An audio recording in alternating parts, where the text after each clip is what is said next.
ओम शांति सत श्री अकाल जी।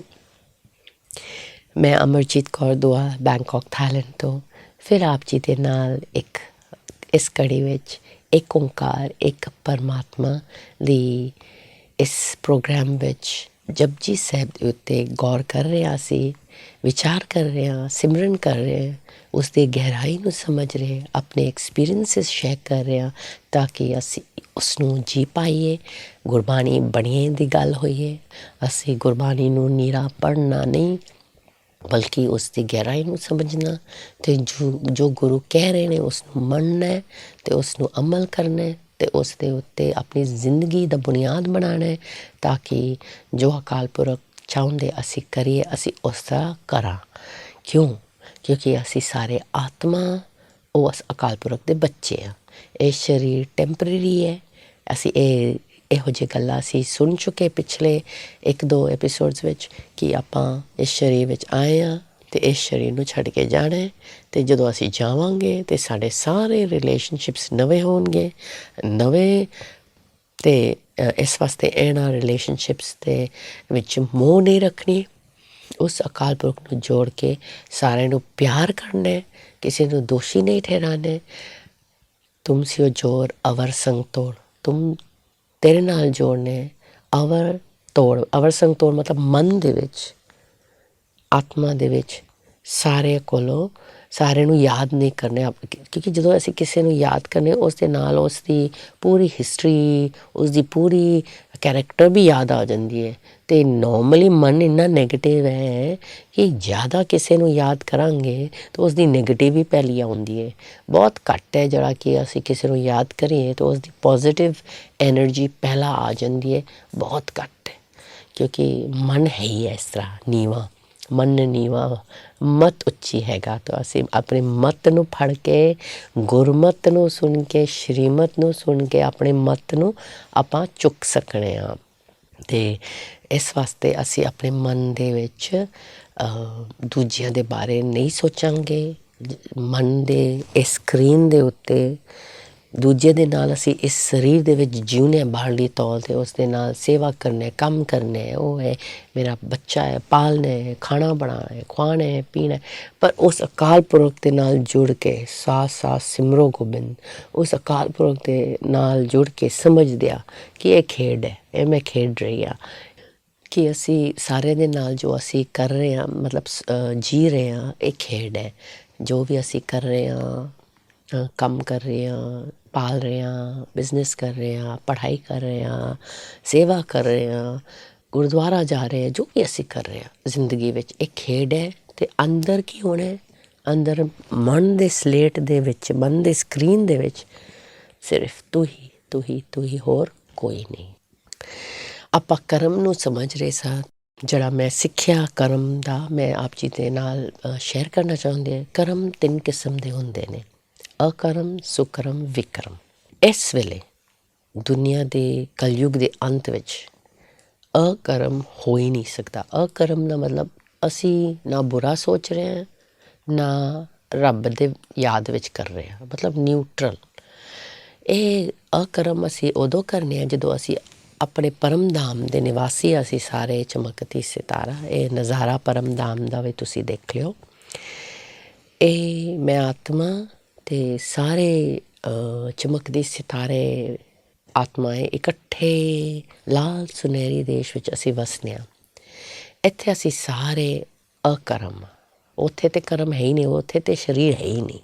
ਫਿਰ ਅਸੀਂ ਜਦੋਂ ਖੇਡ ਖੇਡਨੇ ਉਹਨਾਂ ਸ੍ਰਿਸ਼ਟੀ ਦੇ ਚੱਕਰ ਵਿੱਚ ਪਹਿਲਾ ਜਨਮ ਵਿੱਚ ਜਿੱਥੇ ਵੀ ਮਰਜ਼ੀ ਅਸੀਂ ਸ਼ੁਰੂ ਕਰੀਏ ਆਪਣਾ ਖੇਡ ਹਰ ਇੱਕ ਆਤਮਾ ਆਪਣਾ ਖੇਡ ਸ੍ਰਿਸ਼ਟੀ ਦੇ ਵਿੱਚ ਅਲੱਗ ਅਲੱਗ ਟਾਈਮ 'ਤੇ ਸ਼ੁਰੂ ਕਰਦਾ। ਇਕੱਠਾ ਅਸੀਂ ਨਹੀਂ ਆਉਂਦੇ ਵਾਪਸ ਅਸੀਂ ਇਕੱਠਾ ਜਾਵਾਂਗੇ ਜਦੋਂ ਵਿਨਾਸ਼ ਹੋਏਗਾ ਸਾਰੇ ਅਸੀਂ ਇਕੱਠਾ ਜਾਵਾਂਗੇ ਪਰ ਅਸੀਂ ਆਉਂਦੇ ਇਕੱਠੇ ਨਹੀਂ।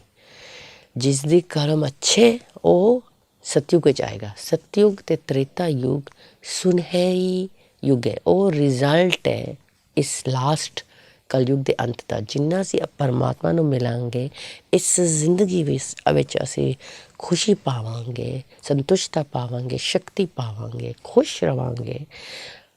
ਸਿਰਫ ਇੰਨਾ ਫਾਇਦਾ ਨਹੀਂ ਹੈਗਾ ਅਗਲਾ ਜਨਮ ਇੱਕ ਜਨਮ ਦੀ ਗੱਲ ਨਹੀਂ, ਅਗਲੇ ਕਈ ਜਨਮੋਂ ਤੱਕ ਅਸੀਂ ਇਸ ਦੀ ਰਿਜ਼ਲਟ ਪਾਵਾਂਗੇ। ਇਹ ਲੋਟਰੀ ਹੈ, ਇਹ ਬੋਨਸ ਹੈ।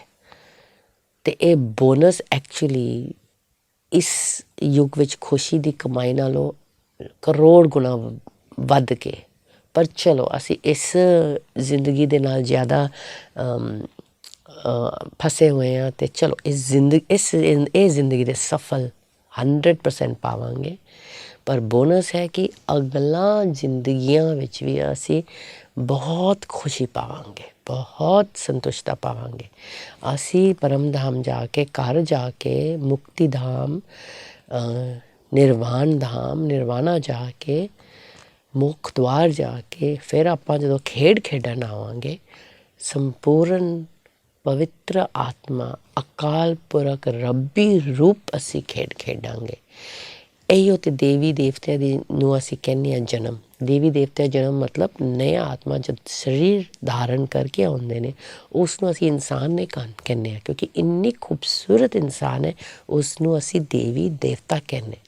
ਦੇਵੀ ਦੇਵਤਾ ਇਨਸਾਨ ਸਨ, ਪਰ ਉਹ ਇੰਨਾ ਸੋਹਣਾ ਸਨ, ਇੰਨੇ ਸੋਹਣੇ ਅਵਗੁਣ ਦਾ ਅੰਸ਼ ਵੀ ਨਹੀਂ ਸੀ, ਤਾਂ ਅਸੀਂ ਕਹਿੰਦੇ ਹਾਂ ਉਹ ਅਕਰਮ ਸਨ।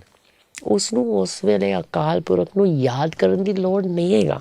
ਉਹਨਾਂ ਨੂੰ ਪਤਾ ਹੈਗਾ ਕਿ ਅਸੀਂ ਪਰਮ ਧਾਮ ਤੋਂ ਆ ਕੇ ਖੇਡ ਰਿਹਾ।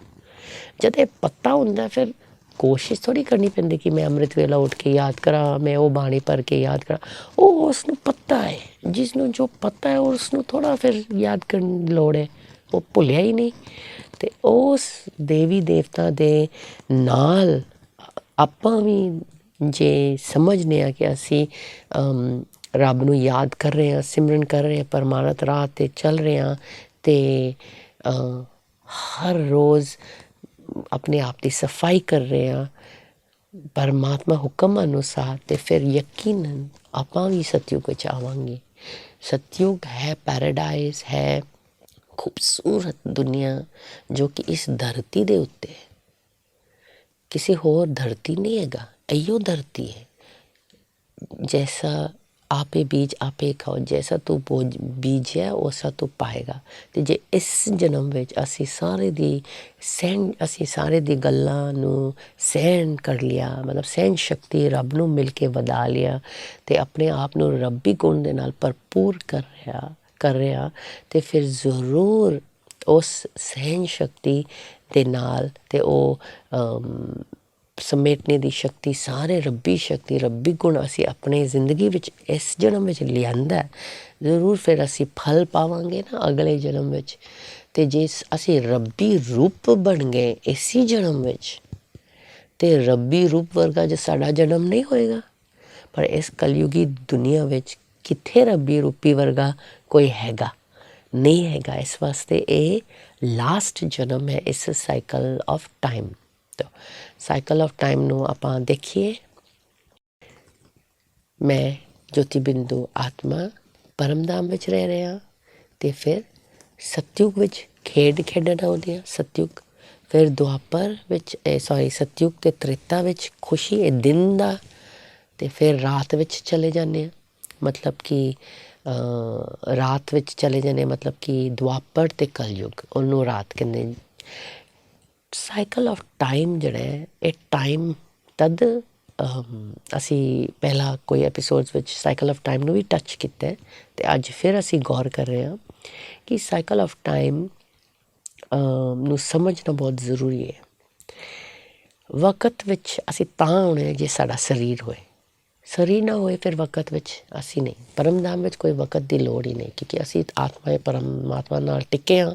ਜਿੰਨਾ ਮਰਜ਼ੀ ਟਾਈਮ ਗੁਜ਼ਰੇ ਕੀ ਪਤਾ ਹੈ, ਕੋਈ ਫਰਕ ਹੀ ਨਹੀਂ ਪੈਂਦਾ, ਕਿਉਂਕਿ ਨਾ ਅਸੀਂ ਸਰੀਰ ਵਿੱਚ, ਨਾ ਅਸੀਂ ਭੋਗ ਰਹੇ, ਨਾ ਅਸੀਂ ਕਰ ਰਹੇ ਕੁਛ, ਮਤਲਬ ਬਸ ਟਿਕੇ ਆ। ਪਰ ਜਦੋਂ ਅਸੀਂ ਖੇਡਣ ਆਉਂਦੇ ਹਾਂ ਸਤਯੁਗ ਦੇ ਵਿੱਚ ਅਤੇ ਤ੍ਰੇਤਾ ਦੇ ਵਿੱਚ, ਮਤਲਬ ਬਹੁਤ ਖੂਬਸੂਰਤ ਜਨਮ ਹੁੰਦੀ ਹੈ। ਫਿਰ ਦੇਵੀ ਦੇਵਤਾ ਦੇ ਨਾਲ ਅਸੀਂ ਨੱਚਦੇ ਹਾਂ, ਗਾਉਂਦੇ ਹਾਂ, ਇੰਨਾ ਸੋਹਣਾ ਜਨਮ ਅਸੀਂ ਜਿਉਂਦੇ ਹਾਂ, ਕਿਉਂਕਿ ਸਾਡਾ ਫਲ ਹੈ ਜੋ ਸੰਗਮ ਯੁੱਗ ਵਿੱਚ ਜਿੱਥੇ ਰੱਬੀ ਬਾਣੀ ਚੱਲ ਰਹੀ ਹੈ ਔਰ ਰੱਬ ਖੁਦ ਆਇਆ ਹੋਇਆ ਹੈ ਅਤੇ ਰੱਬ ਖੁਦ ਵਚਨ ਕਰ ਰਿਹਾ ਅਤੇ ਅਸੀਂ ਉਸ ਦੀ ਗੱਲ ਨੂੰ ਸੁਣ ਕੇ ਪਰਮਾਰਥ ਦੇ ਰਾਹ 'ਤੇ ਆਪਣੀ ਰੂਹਾਨੀਅਤ ਸਫਲ ਕਰ ਰਿਹਾ, ਫਿਰ ਅਸੀਂ ਜ਼ਰੂਰ ਦੇਵੀ ਦੇਵਤਾ ਯੁੱਗ ਵਿੱਚ ਪੈਰਾਡਾਈਸ ਵਿੱਚ ਆਵਾਂਗੇ, ਸਤਯੁਗ ਵਿੱਚ ਆਵਾਂਗੇ, ਤ੍ਰੇਤਾ ਯੁੱਗ ਵਿੱਚ ਆਵਾਂਗੇ ਅਤੇ ਖੁਸ਼ੀਆਂ ਨਾਲ ਦੇਵੀ ਦੇਵਤਾ ਦੇ ਜਨਮ ਬਿਤਾਵਾਂਗੇ ਅਤੇ ਉਸ ਨੂੰ ਅਸੀਂ ਅਕਰਮ ਕਹਿੰਦੇ ਹਾਂ। ਉਸ ਦੇਵੀ ਦੇਵਤਾ ਸਤਯੁਗੀ ਜਨਮ ਨੂੰ ਅਸੀਂ ਅਕਰਮ ਕਹਿੰਦੇ ਹਾਂ, ਕਿਉਂਕਿ ਇਸ ਦੇ ਵਿੱਚ ਕੋਈ ਨੈਗੇਟਿਵਿਟੀ ਨਹੀਂ ਅਤੇ ਨਾ ਰੱਬ ਨੂੰ ਯਾਦ ਕਰਨ ਵਾਲੀ ਗੱਲ ਹੈ। ਪਰ ਫਿਰ ਜਦੋਂ ਅਸੀਂ ਗਿਰਨੇ ਹਾਂ, ਫਿਰ ਵਿਕਰਮ ਅਤੇ ਸੁਕਰਮ 3 ਕਰਮ ਦੀ ਗੱਲ ਕਰ ਰਹੇ ਹਾਂ ਜੀ। ਅੱਜ ਅਸੀਂ ਅਕਰਮ ਨੂੰ ਤੁਸੀਂ ਸਮਝ ਗਏ ਹੋ, ਪਰਮਧਾਮ ਤੋਂ ਨਿਆ ਆਤਮਾ ਜਦੋਂ ਆਉਂਦੀ ਉਹ ਅਕਰਮ ਨਿਊਟਰਲ ਹੈ। ਇਸ ਵੇਲੇ ਕਲਯੁਗ ਦੇ ਅੰਤ 'ਤੇ ਜੋ ਵੀ ਅਸੀਂ ਕਰਮ ਕਰ ਰਹੇ ਹਾਂ ਉਹ ਵਿਕਰਮ ਹੈ, ਇੱਕਦਮ ਵਿਕਾਰ ਨਾਲ ਭਰਿਆ। ਅਸੀਂ ਬੇਸ਼ੱਕ ਸਿਰਫ ਖਾਣਾ ਖਾ ਰਹੇ, ਖਾਣਾ ਬਣਾ ਰਹੇ, ਉਸ ਨੂੰ ਖਾਣਾ ਬਣਾ ਕੇ ਦੇ ਰਹੇ, ਅਸੀਂ ਸਮਝਦੇ ਅਸੀਂ ਅੱਛਾ ਕਰਮ ਕਰ ਰਹੇ ਹਾਂ, ਦੁਨਿਆਵੀ ਤੌਰ 'ਤੇ ਅੱਛਾ ਕਰਮ ਕਰ ਰਹੇ, ਪਰ ਗੁਰਬਾਣੀ ਅਤੇ ਗੁਰੂ ਅਕਾਲ ਪੁਰਖ ਦੇ ਹੁਕਮ ਦੁਆਰਾ ਵਿਕਰਮ ਹੈ। ਕਿਉਂ? ਕਿਉਂਕਿ ਅਸੀਂ ਆਪਣੇ ਆਪ ਨੂੰ ਸਰੀਰ ਸਮਝ ਕੇ ਕਰ ਰਹੇ ਹਾਂ। ਉਸ ਦੇ ਵਿੱਚ ਮੋਹ ਆਏਗੀ, ਉਸ ਦੇ ਵਿੱਚ ਸਾਨੂੰ ਦੁੱਖ ਹੋਏਗੀ। ਅਸੀਂ ਅੱਛਾ ਖਾਣਾ ਬਣਾਉਂਦੇ ਹਾਂ, ਕਿਸੇ ਨੇ ਉਸ ਨੂੰ ਪ੍ਰੇਜ਼ ਨਹੀਂ ਕੀਤਾ ਹੈ, ਕਿਸੇ ਨੇ ਉਸ ਨੂੰ ਅੱਛੀ ਤਰ੍ਹਾਂ ਨਹੀਂ ਖਾਧਾ, ਵੇਸਟ ਕੀਤਾ, ਸਾਨੂੰ ਦੁੱਖ ਲੱਗੇਗਾ। ਅਤੇ ਉਹ ਮਤਲਬ ਉਹ ਹਉਮੈ ਹੈਗਾ, ਉਸ ਦੇ ਵਿੱਚ ਮੋਹ ਹੈਗਾ। ਇਹ ਬਹੁਤ ਸੂਖਸ਼ਮ ਗੱਲਾਂ ਨੇ। ਹਉਮੈ ਅਤੇ ਮੋਹ ਤੋਂ ਸ਼ੁਰੂ ਹੁੰਦੀ ਹੈ, ਫਿਰ ਕ੍ਰੋਧ ਆਉਂਦੀ ਹੈ, ਫਿਰ ਕਾਮ, ਫਿਰ ਲੋਭ। ਅਤੇ ਇਸ ਵਾਸਤੇ ਵਿਕਰਮ ਹਰ ਇੱਕ ਕੰਮ ਅਸੀਂ ਬੇਸ਼ੱਕ ਇੱਕ ਹੋਰ ਐਗਜ਼ਾਮਪਲ ਲੈ ਲੈਂਦੇ ਹਾਂ। ਅਸੀਂ ਗੁਰਦੁਆਰਾ ਜਾ ਕੇ ਜੋੜਿਆਂ ਦਾ ਸੇਵਾ ਕਰਨੇ ਜਾਂ ਭਾਂਡੇ ਧੋਣ ਦਾ ਸੇਵਾ ਕਰਨੇ, ਅਸੀਂ ਸਮਝ ਰਹੇ ਹਾਂ ਕਿ ਅਸੀਂ ਮਤਲਬ ਬੜਾ ਵਧੀਆ ਕਰਮ ਕਰ ਰਹੇ ਹਾਂ।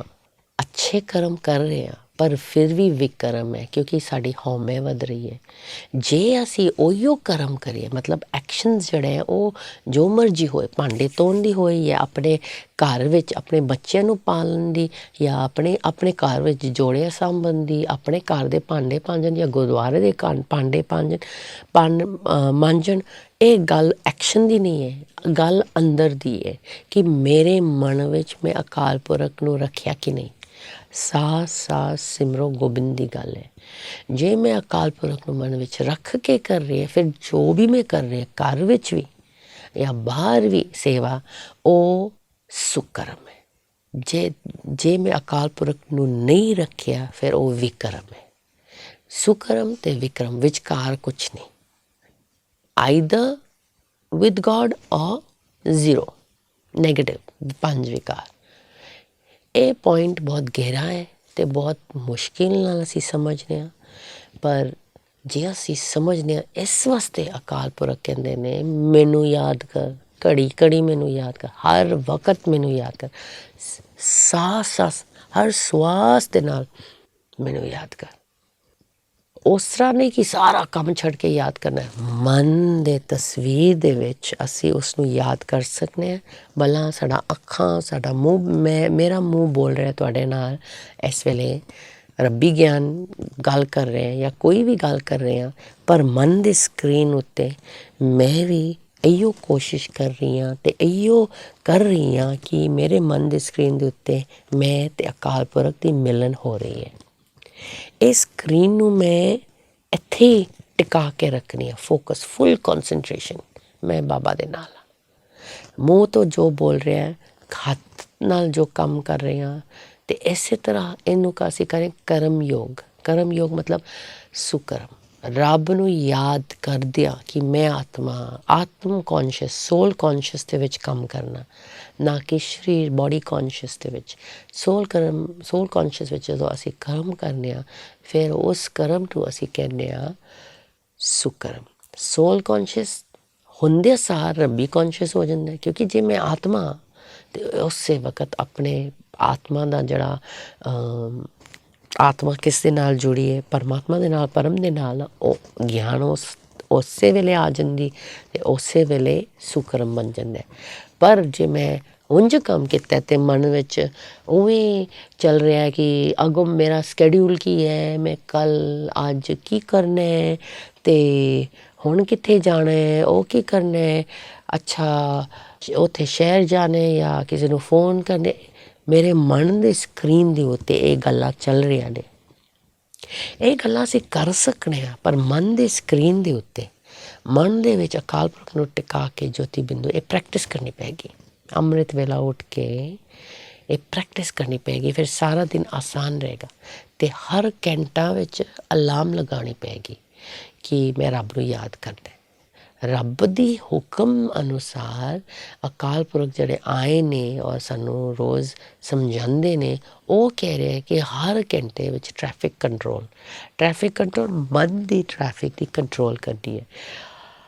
ਮਨ ਇੱਥੇ ਉੱਥੇ ਭਟਕ ਰਿਹਾ ਬਹੁਤ, ਅਸੀਂ ਉਸ ਨੂੰ ਕਿਵੇਂ ਕੰਟਰੋਲ ਕਰਨਾ? ਅਕਾਲ ਪੁਰਖ ਨੂੰ ਮਿਲ ਕੇ। ਮੈਂ ਆਤਮਾ ਅਕਾਲ ਪੁਰਖ ਨੂੰ ਅਮਰਜੀਤ 'ਤੇ ਨਹੀਂ ਮਿਲ ਸਕਦੀ, ਸਰੀਰ 'ਤੇ ਨਹੀਂ ਮਿਲ ਸਕਦੀ, ਨਾ ਤੁਹਾਡਾ ਸਰੀਰ ਮਿਲ ਸਕਦਾ, ਨਾ ਕਿਸੇ ਦਾ ਸਰੀਰ ਮਿਲ ਸਕਦਾ। ਅਕਾਲ ਪੁਰਖ ਨੂੰ ਮਿਲਣ ਦਾ ਇੱਕੋ ਤਰੀਕਾ ਹੈ, ਆਪਣੇ ਆਪ ਨੂੰ ਅਕਾਲ ਦੇ ਰੂਪ, ਪੁਰਖ ਦੇ ਰੂਪ ਵਰਗਾ ਪਹਿਚਾਣੋ। ਮਨ ਤੂੰ ਜੋਤ ਸਰੂਪ ਹੈ, ਆਪਣਾ ਮੂਲ ਪਹਿਚਾਣ। ਮੈਂ ਜੋਤ ਸਰੂਪ ਹਾਂ, ਇਹ ਮੂਲ ਨੂੰ ਪਹਿਚਾਨਣਾ ਪਏਗਾ। ਇਹ ਮੂਲ ਨੂੰ ਪਹਿਚਾਣਿਆ ਅਤੇ ਉਸ ਇੱਕ ਓਂਕਾਰ ਨੂੰ ਵੀ ਪਹਿਚਾਣਿਆ, ਫਿਰ ਆਪਾਂ ਉਸ ਇੱਕ ਓਂਕਾਰ ਨੂੰ ਮਿਲਾਂਗੇ ਆਪਣਾ ਮੂਲ ਰੂਪ ਵਿੱਚ। ਫਿਰ ਜ਼ਰੂਰ ਜੋ ਵੀ ਕਰਮ ਅਸੀਂ ਕਰਾਂਗੇ ਉਹ ਉਸ ਨੂੰ ਕਹਿੰਦੇ ਸੁਕਰਮ।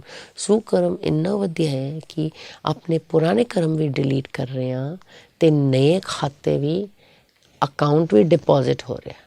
ਮਤਲਬ ਅਸੀਂ ਆਪਣੇ ਪੁਰਾਣੇ ਲੋਨਸ, ਆਪਣੇ ਪੁਰਾਣੇ ਕਰਜ਼ਾ ਚੁਕਾ ਰਹੇ ਹਾਂ, ਸਿਰਫ ਚੁਕਾ ਨਹੀਂ ਰਹੇ, ਸਾਥ ਜਮ੍ਹਾਂ ਕਰ ਰਹੇ ਹਾਂ। ਇੱਥੇ ਚੁੱਕ ਰਿਹਾ, ਇੱਥੇ ਜਮ੍ਹਾਂ ਡਬਲ ਹੋ ਰਿਹਾ, ਟ੍ਰਿਪਲ ਹੋ ਰਿਹਾ, 10 ਗੁਣਾ ਹੋ ਰਿਹਾ। ਪਰ ਇਸ ਜਨਮ ਵਿੱਚ ਵੀ ਅਸੀਂ ਸੁੱਖ ਪਾਵਾਂਗੇ, ਖੁਸ਼ੀ ਰਵਾਂਗੇ, ਕਿਸੇ ਦਾ ਗੱਲ ਸਾਨੂੰ ਸਤਾਏਗਾ ਨਹੀਂ। ਸਾਨੂੰ ਸੁਕਰਮ ਕਰਨਾ ਪਏਗਾ। ਇਸ ਵੇਲੇ ਅਕਰਮ ਨਹੀਂ ਹੈ ਅਸੀਂ, ਅਤੇ ਜੇ ਰੱਬ ਨੂੰ ਨਹੀਂ ਯਾਦ ਕੀਤਾ, ਇਹਦਾ ਮਤਲਬ ਅਸੀਂ ਵਿਕਰਮ ਵਿੱਚ ਹਾਂ। ਬੋਡੀ ਕੌਨਸ਼ੀਅਸਨੈਸ ਵਿੱਚ ਜੋ ਵੀ ਅਸੀਂ ਕਰ ਰਹੇ ਉਸ ਨੂੰ ਵਿਕਰਮ ਕਹਿੰਦੇ। ਮੈਂ ਜਦੋਂ ਇਹ ਚੈਪਟਰ ਸੁਣਿਆ ਸੀ, ਮੈਨੂੰ ਬਹੁਤ ਹੀ ਫੀਲ ਹੋਇਆ ਕਿ ਉਹ ਮੈਨੂੰ ਇੰਨਾ ਰੱਬ ਨੂੰ ਯਾਦ ਕਰਨਾ ਪਏਗਾ। ਹਾਂ, ਇੰਨਾ ਰੱਬ ਨੂੰ ਯਾਦ ਕਰਨਾ ਪਏਗਾ, ਇੰਨਾ ਜ਼ਰੂਰੀ ਹੋ ਗਿਆ। ਜਿੰਨਾ ਖਾਣਾ ਅਤੇ ਪੀਣਾ ਜ਼ਰੂਰੀ ਹੈ, ਇਸ ਸਰੀਰ ਵਿੱਚ ਰਹਿੰਦੇ ਆ, ਉਹ ਵੀ ਇੰਨਾ ਜ਼ਰੂਰੀ ਨਹੀਂ, ਕਿਉਂਕਿ ਸਰੀਰ 'ਤੇ ਜਿਸ ਤਰ੍ਹਾਂ ਵੀ ਹੈ ਛੱਡ ਕੇ ਜਾਣਾ ਹੀ ਹੈ। ਪਰ ਆਤਮ ਖੁਰਾਕ ਇੰਨਾ ਜ਼ਰੂਰੀ ਹੈਗਾ, ਕਿਉਂਕਿ ਆਤਮ ਖੁਰਾਕ ਤੋਂ ਬਿਨਾਂ ਮੈਂ ਖੁਸ਼ ਨਹੀਂ ਰਹਿ ਸਕਦੀ ਇਸ ਜਨਮ ਵਿੱਚ। ਮੈਂ ਸ਼ਾਂਤੀ ਵਿੱਚ ਨਹੀਂ ਰਹਿ ਸਕਦੀ, ਮੈਂ ਸੰਤੁਸ਼ਟ ਨਹੀਂ ਹੋ ਸਕਦੀ। ਮੇਰੇ ਅੰਦਰ ਸ਼ਕਤੀਆਂ ਹੀ ਨਹੀਂ ਹੋਏਗੀ, ਸਹਿਣ ਸ਼ਕਤੀ, ਸਮੇਟਣੇ ਕੀ ਸ਼ਕਤੀ, ਸਮਾਣੇ ਕੀ ਸ਼ਕਤੀ, ਇਹ ਮੇਰੇ ਵਿੱਚ ਹੋਏਗੀ ਨਹੀਂ। ਅਤੇ ਮੈਨੂੰ ਇਹ ਸ਼ਕਤੀਆਂ ਦੀ ਲੋੜ ਹੈਗਾ ਇਸ ਜਨਮ ਵਿੱਚ ਜਿਉਣ ਦਾ।